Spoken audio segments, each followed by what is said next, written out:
এবং আমরা প্রথম থেকে পড়ে আসছি।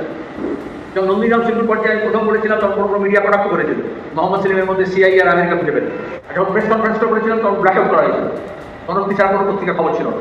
আজকে তো ট্রাম্প নিয়ে বলছি, জয়শঙ্কর বলছে ওটা ভালো, ভোটার টার্ন আউট বাড়ানোর জন্য $21 মিলিয়ন বিজেপিকে দিয়েছিল, মোদীকে দিয়েছিল, ট্রাম্প বলছে তার বন্ধুকে দিয়েছিল।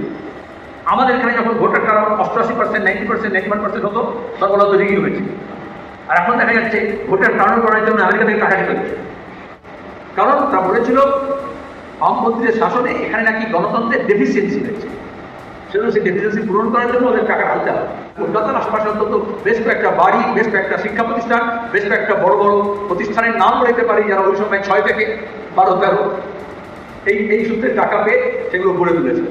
তারপরে কেউ কেউ মমতাকে পুরস্কার দিয়েছিল, আর মমতা পরে কাউকে পুরস্কার দিয়েছিল, এখন সব ধরা পড়ে গেছে, ম্যানেজমেন্টের কলেজ চালু।